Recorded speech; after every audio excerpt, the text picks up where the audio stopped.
Afternoon. Today is January 7th, 2026. It's our first 12 at 12 of 2026. You were chatting live with Paul Smith, the co-founder of 12 Rivers Realty, partner at CNAT Title, partnered in a bunch of different restaurant endeavors, trying to constantly work on vertical integration and all that fun stuff. And today we're going to talk about different things happening in Austin market, what I think we're going to end up seeing in 2026 going forward, and just, growth in general. Growth is something that's positive, right? I'd like to take that back. Not all growth is positive. However, growth done correctly can be very positive. One thing we know about Texas and the Austin market is that there's a lot of people moving here for a lot of reasons. There's states that continue to shoot themselves in the foot for state income tax and kind of overcharging their wealthy. And I understand that could be a very contentious conversation and a very contentious statement. And on top of that, look, a lot of times people with a lot of money, they've got there by raising funds, by creating businesses, by giving back to the community and creating jobs. Brian, what's up, man? Thanks for jumping in here. Hope all's well. And I don't know if you guys are tracking, but California is looking at adding a potential billionaire tax where they would potentially tax the wealth of folks who have a net worth over $1 billion by 1%. And that's annually, right? So if I'm worth $3 billion and I got to pay a 1% tax to the state every year, that's a lot of money. Alicia, what's going on, man? I hope you've been well. It's been a while. I hope to see you in the office sometime soon. Well, what that's doing though is, one person's trash is another person's treasure, and in this case, if California is going to treat its billionaires as trash, then I'm pretty sure Texas is going to accept them as treasure. And we're starting to see that now, right? So David Sachs just announced that they have moved their headquarters to Austin. That's another California billionaire. He was part of PayPal. He's part of a bunch of different early startups as it exited. Alicia says hello from Marfa. She'll be back next week. And then looks like Denise is here. For those that don't know my wife, Denise, she periodically shows up, very rarely on time, even though she knows that we try to do this all the time. I feel like I had this conversation with Denise recently about the wealthy in Austin and how people are trying to move here. Actually, I didn't have that with Denise, but I had a conversation today earlier with a friend of mine that's buying a house in New Jersey, and he's a music producer / rapper. Did some really great things in the industry back in the 90s, 2000s, and he's buying his first home. And so I'm stoked that he called me to ask questions, and turned into a good kind of like 45-minute conversation about business and life, and making sure that we're treating people fairly, and making sure that kind of as professionals, we are making sure that we have all of the facts before we start making decisions, right? A lot of times this happens in negotiation. A lot of times, definitely in the music industry, Toddy B will attest to that. When you got somebody that you call a friend up and I'm like, hey, Toddy, I'd love to hire you for this event. And Toddy's going to say, what's your budget? And I'm going to say, what do you charge? Right? Nobody ever wants to throw out that first number. That's the same thing a lot of times within the real estate space. The difference with that, though, is that in the real estate space, we actually have comps that can back that up, right? When I'm talking to a seller and like, okay, thanks for talking to me about listing your property. Based on these comps, this is what I think it's worth. And ultimately, a seller can decide to accept that or not. But at least the seller has been given the information. Conversely, in the music world, and Gilad will attest to this, is that a lot of times you've got somebody that's trying to make the most money, which could be the promoter, and you've also got somebody that's trying to work for the most money, which in this case could potentially be the artist, right? And so nobody wants to be the first person to throw out the number, but it's also really hard to make informed decisions unless if you have all the facts. So that's where I think it's really important when you're talking to your clients to get all the facts. What are the reasons why they're selling? How much equity do they currently have? Now, those things really do not have any correlation with. Toddy said, yes, it's me, and he has pants on. So thank the Lord that Toddy's wearing pants today, because sometimes he's just out there Winnie the Pooh / shirt cocking around. So shout out to Toddy B. Nayeli's also in the house. Nayeli, thanks for jumping in here. Tyler, thanks for jumping in as well. What we're talking about, guys, is talking about the pants. All right, the chat is going up. The chat is going crazy right now. Let's put some pants in the chat for Toddy to put on. Yeah, what we're talking about, guys, is talking about the importance of when you're in a meeting, understanding and having all the information before making a decision. Because there are some times when things are omitted that we make a decision that's not one that we would have made had we had additional information, right? And so when you're going into a listing appointment or you're talking to a client, understanding their motives, right? And this doesn't even have to be in real estate. This can be in any sort of an industry. This can be in any service-based industry. It can be a lender. It can be a Toddy says pants are overrated. Denise actually understood the assignment and put pants in the chat. So for those that are watching this on every other channel, Instagram is really going off right now. So shout out to everybody in here, all 11 of you, 9 now. But here we go, right? Guys, the importance of understanding the facts and then making those decisions. It ultimately, I think this is the important thing. What came out of this conversation that I had today was the importance as a business owner to say no and how empowering that is, right? When you find out that you are potentially going to be working with a client and you are not aligned with them in some way. Maybe you're not aligned because they want too much for their home. Maybe you're not aligned because they don't see value in what you do as a person, right? And so if you find yourself in a situation where you're like, man, I really need to make a commission or I really need to work with clients, before you accept that client as somebody that you're going to work with, take a step back and say, the time that I'm going to spend with them, is that going to be the best time? Or am I just taking this because there's literally some food on the table? That's an important thing, because at the end of the day, it's paying your mortgage is extremely important. Paying your bills is important. And if you're able to do that while working with people that value you, life is substantially better. And I do think that's a lot of times that's the difference between working by referral versus working by web lead, or working by a way in which where somebody's coming to you and somebody's coming to you in some way. Maybe it's a Zillow lead, maybe it's a web lead. Maybe Toddy B sent them to you. And you know, if Toddy B sends you somebody, they're not going to appreciate you because they just worked with Toddy and he's just too good at that. Grizzly Bear 27 says, that was me this year, didn't align with somebody. I'll tell you what is the most gratifying thing in the world is when you fire somebody because you're not aligned, right? It's like, it's such an energy suck when people don't see the value in what you do. And if you are authentic to yourself, which I think everybody should be, and I know that's a really hard thing to kind of think about, is being your authentic self as you present yourself, not just in social media, because at the end of the day, a lot of times on social media, we only get to see the good stuff, not the bad stuff. But as you're presenting yourself in the world as well, if you're out and about bumping around in the world, if you're at Padel or whatever you're doing, being your authentic self, attract like. In over time, if you're doing that while providing good service, following up, and doing the things that make you unapologetically you, that is a magnet in a lot of ways. And so therefore, people will come to you, and those are the people that you're going to want to work with. Toddy said, I fired a guy because he went to see homes and showed up with pants.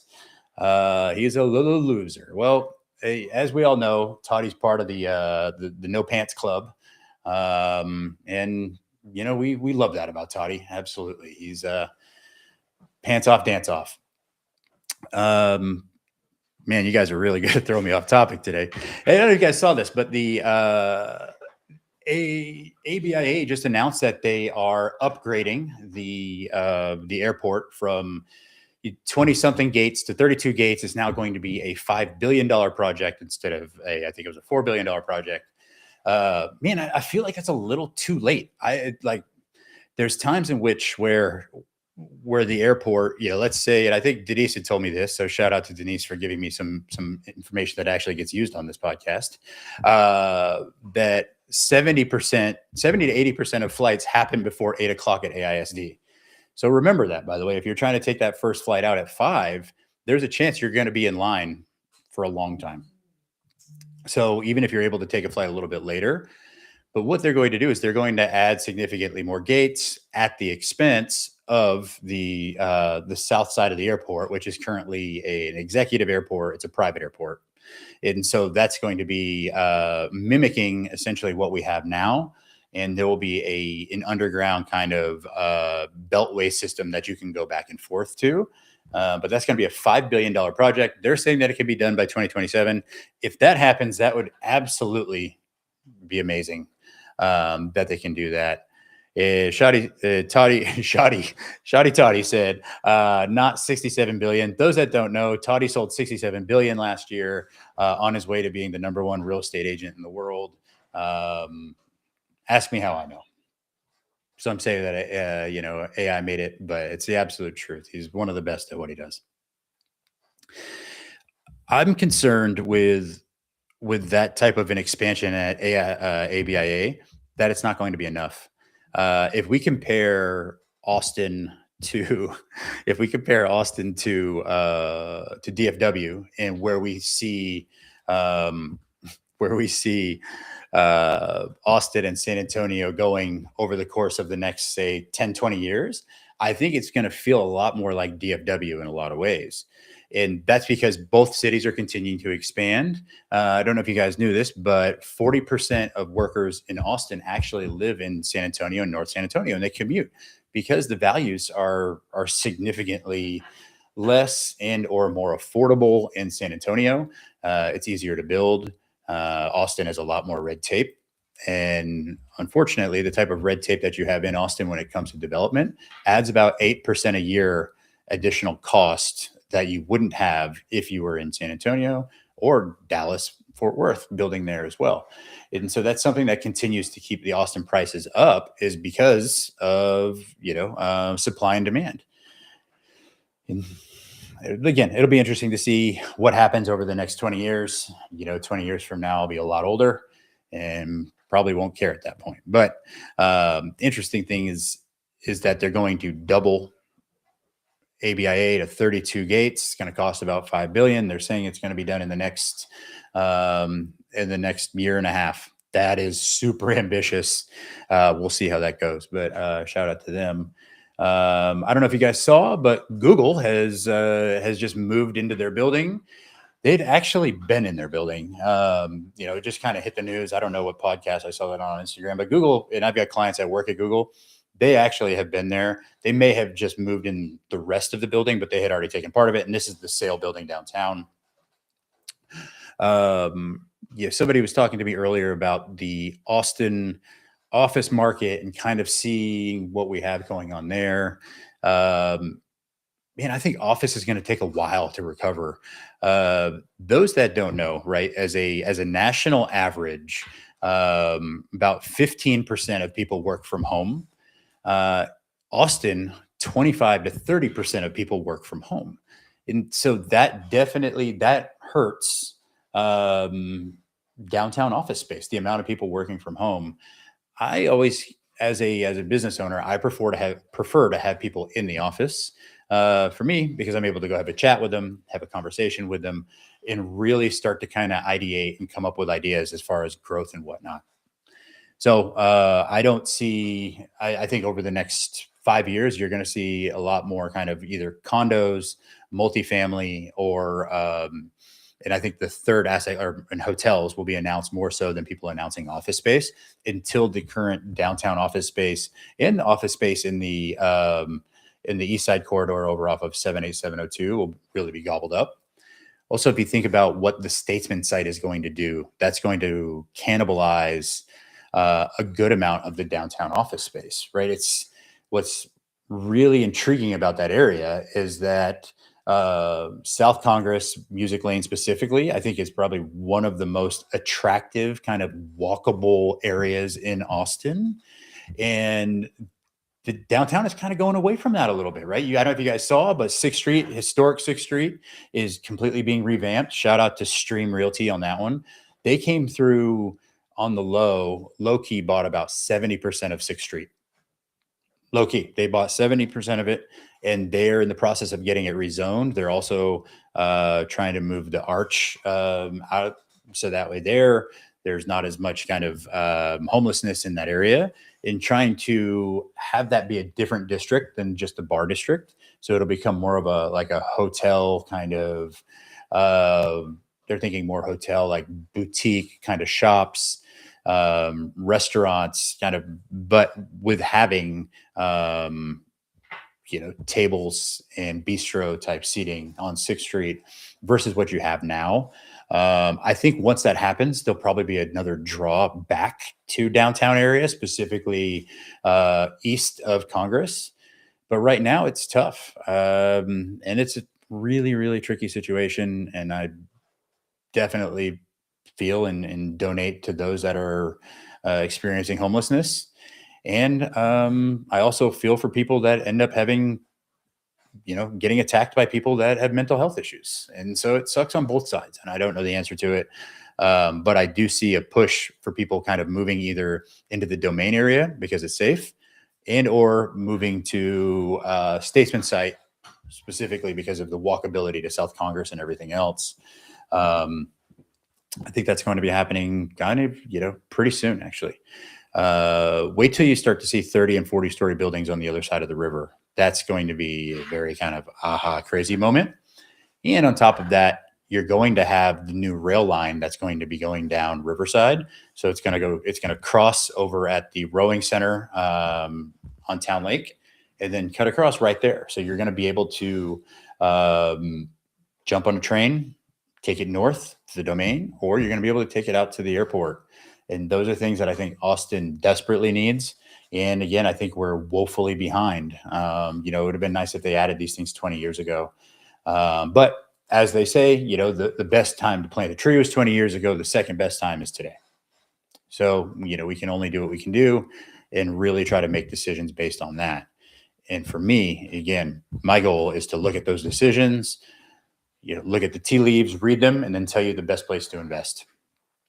Speaking of great places to invest, we talked about earlier about California and how they're treating billionaires, and David Sachs, who is the crypto czar with President Trump has basically kind of deemed him the guy for crypto, and now he is in Austin. He is his company is now they're going to be warehoused in Austin, and so that is one kind of great, another great asset, right?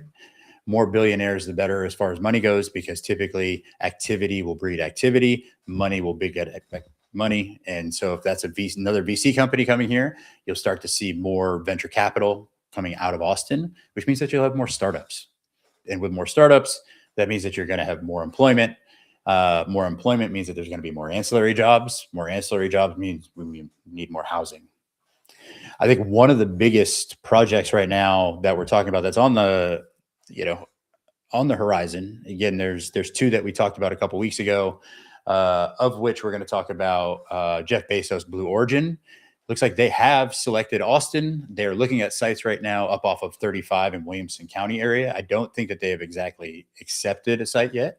But that's looking to be about 2,200 jobs. Now, understand, guys, when you have 2,200 jobs coming within Blue Origin, you're going to have roughly about another 4 jobs per job that Blue Origin brings, which are called ancillary jobs, right? So that's the jobs where you have barbers, you have dry cleaners, you have service industry, all this stuff that will be needed that can basically, as those jobs come in, there's going to create housing.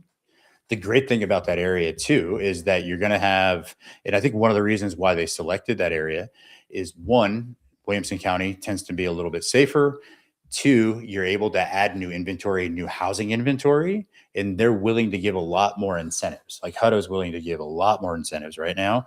It'd be interesting to see if they pick Hutto based on kind of what Hutto just said on how they're willing to basically go ahead and streamline process for commercial development. Which might be specifically for this project. We'll see.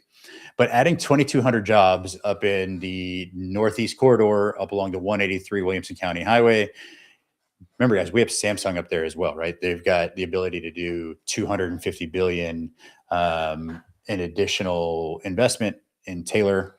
Now we have Blue Origin going up in that area. That just kind of proves more of my theory of why I think kind of investing along the 130 corridor is going to be good. I like the idea of investing more in commercial along that corridor because residential, they have the ability to add more. There's so much land up there that they're going to be able to build to keep pace with the demand, right? And so if you think about supply and demand, and conversely, what supply and demand did specifically for the Austin rental market going from 21 to 22, when we were building 60,000 apartments and only filling 40,000, well, we saw rental rates drop 20%. You're starting to see a lot of that hit the news now. That's stuff that we've been known about. But again, the news cycle and whatnot, that's what you're seeing there. I think that the Austin multifamily market, I think there's some opportunities. I think there's going to be even more blood in the water because I don't think rental rates are going to rebound in the next 12 months. I thought they were going to. It seems like they're staying pretty set with last year's numbers, which was down 20%. We need to continue to have people moving here and continue to occupy the vacant apartment inventory. Remember in 2010, we added like 800 apartment units. It was something, actually, I take that back. I remember in 2008, we added about 800 apartment units, which in Austin at the time, that was not a lot, but we had just went through the financial crisis. And today, to give you an idea, today, an investor can have 10 conventional loans. Back in 2008, that dropped down to 4. So the only way that you could get a loan was if you had cash or hard money at that point, right? Or a relationship with the bank. So money wasn't nearly as available as it is today. And after only adding that many apartments, what happened was a huge spike in rental rates. It was going up 20% a year, 2 years in a row. And that will happen again, certainly, assuming that they're not going to be continuing to build at the rate. Because right now, any project that comes on, it's going to deliver. One, they got to look at it, they got to designate it. Then they've got to decide what you can do on the property, right? They do what's called a feasibility study. They do a massing study, which is like a jelly mold. Basically, it says this is what I can build on this property. And then they're going to go ahead and they're going to shop it out to your Endeavors, Kairoys, Lincoln Properties, Presidiums of the world, the bigger players here in Austin. And that they're going to go through the loan process. So let's say it's going to take them a year to a year and a half to start, and then it's going to take them 2 years to build it, right? So anything that's a viable project that isn't funded today is going to be delivering 3 to 4 years from now. So what's going to happen is there's going to be a continuation of people moving to the Austin area, especially if we go through some sort of an economic downturn where other cities that are getting hit significantly harder than Austin, people then from those cities are going to be like, well, where are the jobs? Shit, look at Austin. We just announced 2,200 jobs that are going to be coming in from Blue Origin. In addition to all this other development, that's going to cause people to move here. Now there's going to be a need for multifamily properties. Once that need happens, again, it's not something where you can just snap your fingers and make it happen. And a lot of times liquidity is the thing that guides the market, deals and liquidity. And it's essentially as there's less liquidity, that means that there's going to be more deals, right? Because there's not as many people buying. Again, it's all supply and demand. Every way you look at it, there's a pendulum that swings one way or another. And then there's kind of that sweet spot in the middle and making sure that you're not necessarily caught out on either of those. I will say if you're caught on the earlier side of it and you're able to time the market perfectly, which, typically at the end of the day, trying to time a market perfectly is pretty impossible because you typically find that it's already going up when it's too late. But either way, as long as you're buying it in the bottom 20% of it, that means that there's still 80% to make before it tops out on the other end. So I think that's going to be something that we're going to see coming up over the next few years. I think that the sheer amount of jobs coming into the Northeast corridor is going to be huge. Guys, again, this is Paul Smith with the 12 at 12. Thank you all for checking in today. I definitely forgot to do my smiles, so that way there we can get our thumbnails. So, here we go.